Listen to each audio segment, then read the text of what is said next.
You're not going to leave her alone. I shouted into my phone, my voice cracking with panic. My heart was racing so fast I could barely breathe.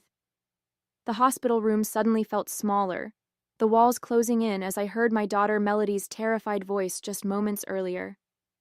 "Mommy, Grandma, and Grandpa just drove away. I'm here alone," she had sobbed through the phone. "They said they're going to Uncle Peter's party and that I'm old enough to stay by myself. I'm scared." My name is Christina Harper, Tina to everyone who knows me. And I'm a 36-year-old widow trying my best to raise my 10-year-old daughter after losing my husband Michael to a car accident 3 years ago. Melody has struggled with anxiety since her father's death, sometimes waking up with nightmares, worried something might happen to me too. Now, my in-laws had confirmed her worst fears by abandoning her when she needed protection most. "Tina, you're overreacting," my father-in-law Gerald huffed through the phone. "She needs to toughen up. She's not a baby anymore. We'll be back in a few hours." "A few hours?" I nearly screamed. "She's 10. It's illegal to leave a child that age alone. Get back to my house immediately." "We're already halfway to Peter's," my mother-in-law Barbara chimed in. "It's his 60th birthday and the whole family will be there. Melody was invited too, but she didn't want to come. That's her choice." I couldn't believe what I was hearing. Here I was, stuck in the hospital after an emergency gallbladder surgery, unable to leave, and they had abandoned my child, their only granddaughter, because a party was more important. "I'm calling my neighbor Janet right now to check on Melody," I said, my voice shaking with rage. "And when I get out of here tomorrow, you will never have unsupervised access to my daughter again." "You're being dramatic as usual, Tina," Barbara said dismissively. "Michael would have understood. You're the one who's making her soft." Using my late husband against me was the final straw. "This conversation is over. Stay away from my house." I hung up and immediately called Janet, who lived across the street. Thank God she answered right away and promised to go check on Melody immediately. As I hung up, trembling with anger and fear, I knew this was just the beginning. Something felt horribly wrong in my chest, not from the surgery, but from this deep betrayal by the people who were supposed to help protect what matters most to me. Michael's parents had always undercut my parenting, but this crossed an unforgivable line. Growing up without consistent guidance, I promised myself I'd be different with my own family.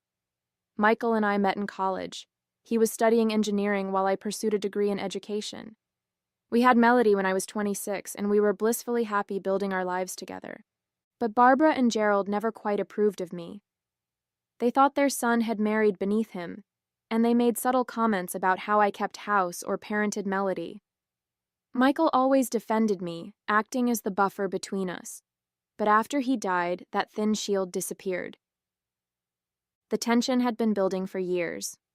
Every family gathering became a minefield of passive-aggressive comments and unsolicited advice. "She's too attached to you, Tina," Barbara would say while Melody clung to my leg. "Michael was never like that with me." "That's because we taught him independence early," Gerald would add. "You're making her weak." I tried to maintain a relationship between them and Melody despite these challenges. They were her only connection to her father, and I believed having grandparents in her life was important. So I swallowed my pride, nodded along to their critiques, and kept the peace for Melody's sake. 3 days ago, I woke up with excruciating abdominal pain. After rushing to the ER, doctors diagnosed me with acute cholecystitis. My gallbladder needed to come out immediately. Panicked about Melody, I called everyone I knew, but my closest friends were out of town, and Janet could only help part-time due to her work schedule. In desperation, I called Barbara and Gerald. They agreed to stay at our house for the 3 days I'd be hospitalized, seemingly happy to help. Relief washed over me as I went into surgery, believing Melody would be cared for. I even felt guilty for my years of keeping them at arm's length. "See, Tina. Family is what matters in a crisis," Barbara had said while packing an overnight bag for my hospital stay. "We may have our differences, but we're here when it counts." I believed her. I trusted them with the most precious person in my world. Yesterday, I had called to check in and everything seemed fine. Melody sounded a bit quiet, but I assumed it was just her missing me. There was no hint that today they would decide my daughter, their granddaughter, was an inconvenience they could abandon for a party. Now, as I waited for Janet to call back, I realized this wasn't just a one-time lapse in judgment. This was who they truly were, and I had been blind to the danger. Janet called back 10 minutes later. "I'm with Melody now," she reassured me. "She's upset, but okay. I've brought her to my house, and she's having cookies with my son. I can keep her until you're discharged tomorrow." Relief flooded through me. "Janet, I don't know how to thank you." "Don't thank me," she said firmly. "What they did was child abandonment. Tina, you need to report this." I hesitated. They're her grandparents, Michael's parents. And they left a 10-year-old child alone in a house, for a party. Janet's voice hardened. "You had emergency surgery. What if there had been complications? What if you couldn't come home tomorrow?" She was right. The reality of what could have happened hit me like a physical blow. What if there had been a fire? What if Melody had been injured? What if someone had broken in?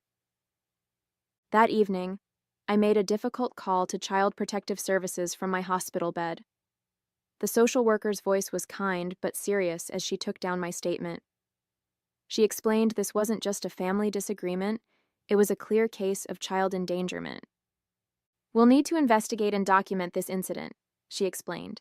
"Abandoning a child that age is considered neglect under state law." As I hung up, my phone immediately rang again. It was Gerald. "What the hell, Tina?" "We just got a call from some government agency saying they need to interview us about Melody. What did you tell them?" "The truth," I replied, my voice surprisingly steady. "That you abandoned my daughter to go to a party while I was in the hospital. It was a family gathering, not some wild party, and she was perfectly safe." "She was terrified, Gerald. She's been having anxiety since her father, your son, died. And you left her alone." "This is ridiculous," he shouted. "We're her grandparents. We have rights." Something in me snapped. "Rights? You think leaving a child alone gives you rights? You have responsibilities, Gerald, which you completely abandoned, just like you abandoned Melody." "Barbara's crying because of what you've done," he said, trying to make me feel guilty. "After everything we've done for you. What exactly have you done besides criticize and undermine me since Michael died?" My voice was shaking now, but with anger rather than fear. "Tell Barbara I'm sorry she's upset, but I'm more concerned about my traumatized daughter. I'll be home tomorrow, and I don't want either of you at my house." "You can't keep us from seeing Melody," he thundered. "Watch me," I replied, and hung up. That night, my hospital room felt cold and empty. I stared at the ceiling, second-guessing myself, wondering if I'd overreacted. But every time I closed my eyes, I heard Melody's frightened voice. "Mommy, I'm here alone." No, I hadn't overreacted. If anything, I had been too tolerant for too long. The hospital discharged me the next morning. Janet picked me up and filled me in on Melody's night as we drove home. "She had trouble sleeping," Janet said quietly. "Kept asking if you were really coming home today." My heart ached. "Did she say anything else about what happened?" Janet hesitated. "She mentioned this wasn't the first time they'd left her alone." I nearly choked. "What?" "Apparently, they went grocery shopping yesterday and left her home for about an hour. She didn't call you because they told her not to bother you while you were recovering." White-hot anger surged through me. They had abandoned her twice and manipulated her into keeping quiet about it? When we arrived at Janet's house, Melody flew into my arms, clinging to me like she used to after Michael died. "Mommy, you're back," she sobbed into my shoulder. "I'm here, sweetie," I whispered, fighting through the pain of my surgical incision to hold her tight. "I'm so sorry about what happened." Later that afternoon, after settling back into our home, I changed the codes on our electronic door locks. I was still moving slowly from surgery, but determination pushed me forward as I called a locksmith to change the physical locks as well. Melody watched me with wide eyes. "Are Grandma and Grandpa coming back?" she asked quietly. I sat beside her on the couch, choosing my words carefully. "Not for a while, honey. What they did was wrong and dangerous." "They said I was being a baby," Melody whispered.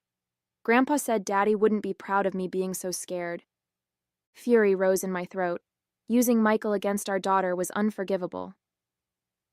"Your daddy would be incredibly proud of you," I said firmly. "You were brave to call me when you felt unsafe. That was exactly the right thing to do." By evening, my phone was buzzing constantly with texts and calls from Gerald, Barbara, and even Michael's brother Peter. I finally answered Peter's call. "Tina, you need to calm down," he started. "Mom and Dad are beside themselves. They're saying you reported them to child services and changed the locks?" "They abandoned my daughter, Peter. Twice."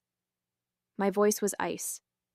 "They left a 10-year-old alone to attend your birthday party." "Look, they made a mistake." "A mistake?" I interrupted. "A mistake is forgetting to pick someone up from soccer practice.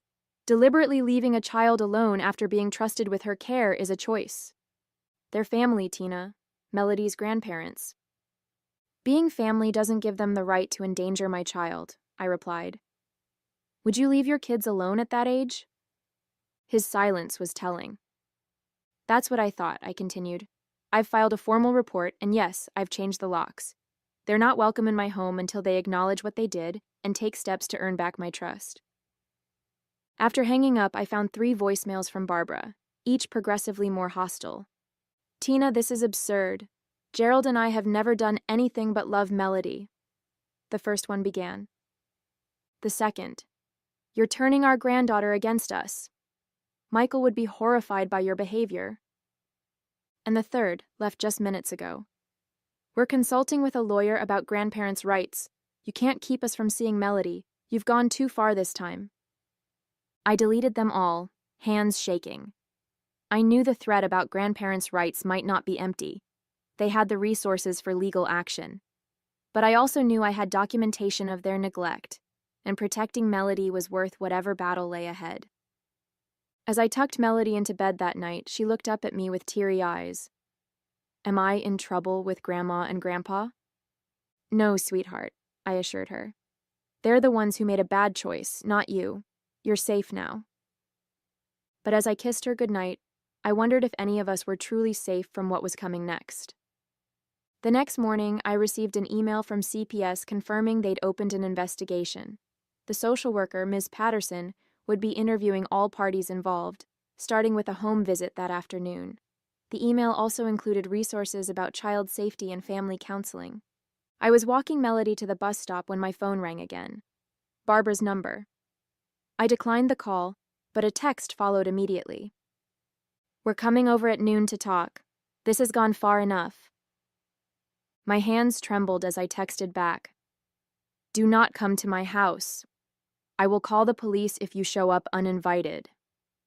3 dots appeared, disappeared, then appeared again before her response came through. "You wouldn't dare." "Try me," I wrote back. After seeing Melody safely onto the school bus, I called the non-emergency police line to report potential unwanted visitors.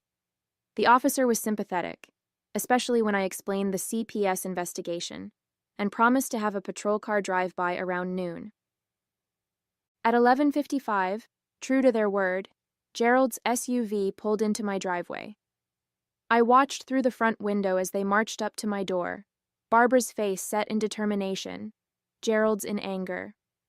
When they found their key wouldn't work in the new lock, Barbara rang the doorbell repeatedly while Gerald pounded on the door. I didn't open it. Instead, I spoke through the video doorbell. "I told you not to come. Please leave my property." "This is ridiculous," Gerald shouted at the camera. "We have a right to see our granddaughter." "Your granddaughter is at school, and you have no right to be on my property after I've asked you to leave. The police have been notified." As if on cue, a patrol car pulled up.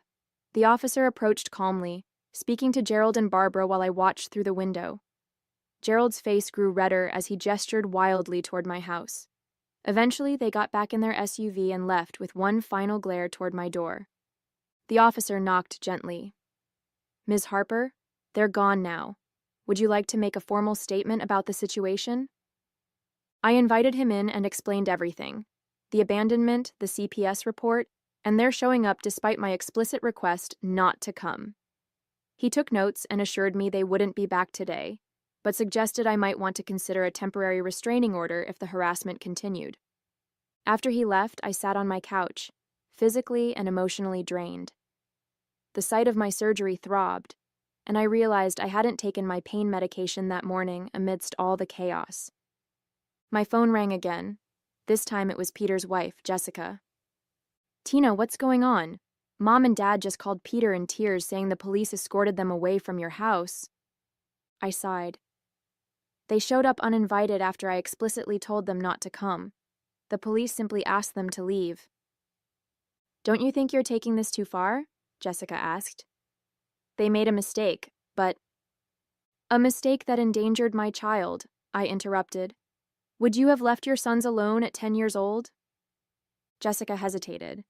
"Well, no, but—" "Then please don't ask me to accept what you wouldn't tolerate for your own children." After hanging up, I logged onto Facebook to find my notifications exploding. Barbara had posted a long, self-pitying message about being kept from our precious granddaughter and falsely accused of neglect. She'd tagged several family members who were now commenting with confusion and concern. I felt physically ill reading her public distortion of events. But among the sympathetic comments for Barbara were a few questioning responses. "Wait, did you really leave Melody alone while Tina was in the hospital? That doesn't sound right. Weren't you at Peter's party that night? Was Melody there too?" The truth was starting to emerge, despite their attempts to control the narrative. A major plot twist was unfolding that I hadn't anticipated. The family was beginning to question their version of events.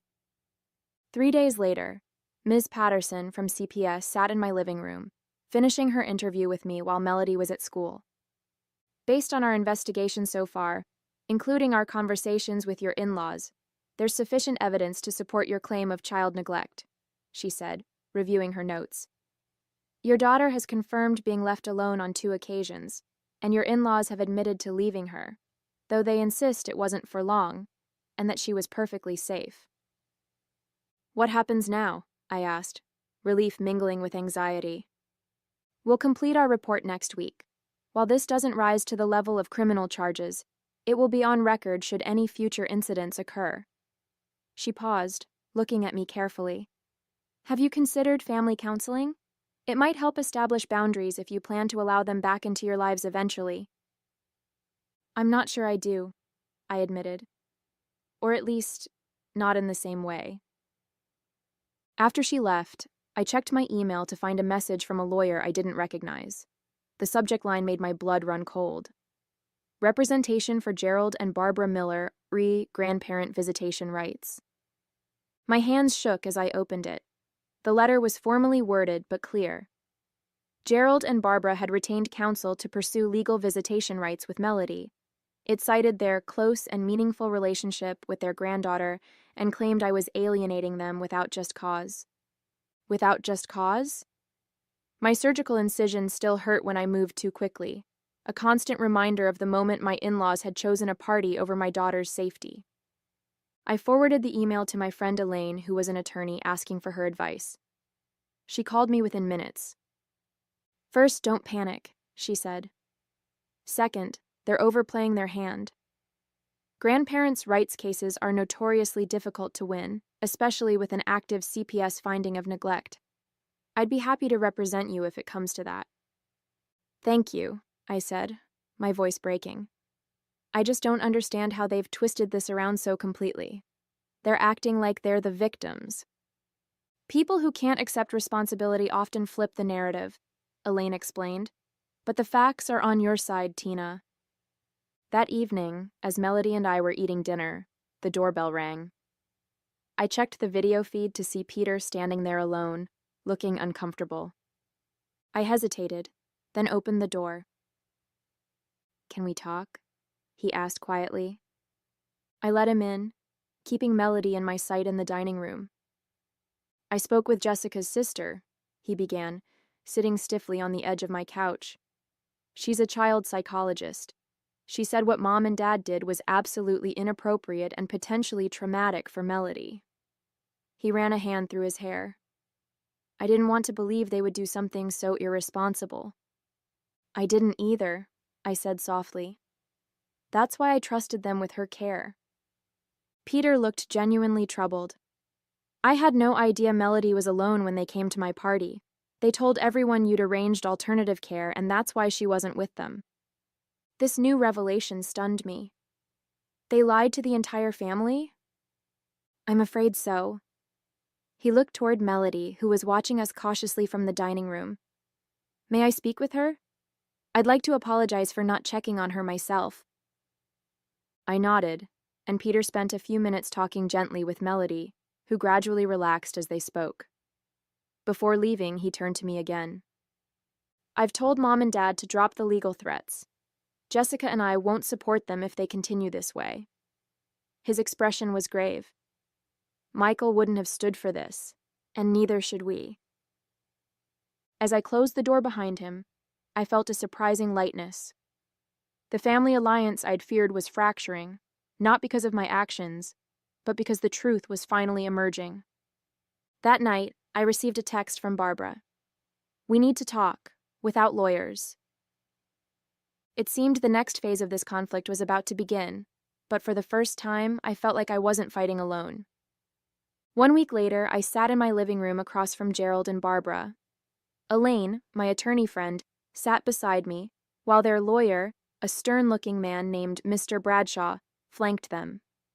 Between us on the coffee table was a formal agreement that had taken days to negotiate.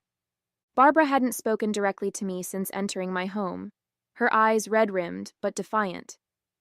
Gerald looked aged somehow, the confidence that had always characterized him notably diminished. Let's review the terms one final time, Elaine said professionally. The Millers acknowledge their lapse in judgment in leaving Melody unattended. They agree to complete 6 sessions of a grandparenting education program and 3 family therapy sessions before resuming unsupervised visits with Melody. Mr. Bradshaw nodded stiffly. And Ms. Harper agrees to dismiss the CPS complaint and permit supervised visitation in the interim, starting with 2 hours twice monthly at neutral locations. Those are the terms, I confirmed, looking directly at my in-laws. This isn't about punishment. It's about Melody's safety and ensuring nothing like this happens again. Gerald cleared his throat. We still think this has been blown out of proportion, but we'll sign. As they scrawled their signatures on the document, I felt no triumph or satisfaction, just relief that the battle was ending and hope that healing could begin. After they left, I found Melody sitting on her bed, clutching the photo of Michael that she kept on her nightstand. Are Grandma and Grandpa still mad at me? She asked in a small voice. I sat beside her, wrapping an arm around her shoulders. They were never really mad at you, sweetheart. They're sad about the situation, but we're all going to work together to make things better. Will I see them again? Yes, I assured her. But things will be a little different for a while. We're setting up some new rules to make sure everyone feels safe and respected. 3 months later, I sat on a bench at the park, watching as Melody showed Gerald how to use the tablet she'd gotten for her birthday. Barbara sat nearby, actually listening as Melody explained a game she enjoyed. Peter and Jessica's sons played on the swings, occasionally calling for Melody to join them. The family therapy sessions had been difficult but necessary. Gerald and Barbara had initially been defensive, but the therapist skillfully guided us through conversations about boundaries, respect, and the trauma Michael's death had caused all of us. The grandparenting classes had made an even more profound impact. Barbara admitted during our last therapy session that they had been parenting Melody the way they'd raised their sons in the 1980s, expecting independence perhaps too early and emphasizing toughness over emotional support. We were wrong, she had said, the words clearly difficult for her. The world is different now. Children are different. And we need to be different too. It wasn't a perfect reconciliation. There were still moments of tension, instances where old patterns threatened to emerge. But there was progress, real, meaningful progress that benefited Melody most of all. My phone buzzed with a text from Janet. "How's it going?" I smiled as I replied, "Better than expected." They're actually listening to her. Janet had become part of the extensive support network I'd built around Melody. I'd learned my lesson about relying too heavily on any single source of support. Now, in addition to Gerald and Barbara, Melody had Janet, Peter, and Jessica, my friend Elaine, and several other trusted adults in her life. As I watched my daughter laugh at something Gerald said, I felt a complex mix of emotions. Not the vindictive satisfaction I might once have imagined, but something more valuable. The peace of knowing I had protected my daughter while still preserving her connection to her father's family. This was what real victory looked like, not destroying relationships, but transforming them into something healthier for everyone involved.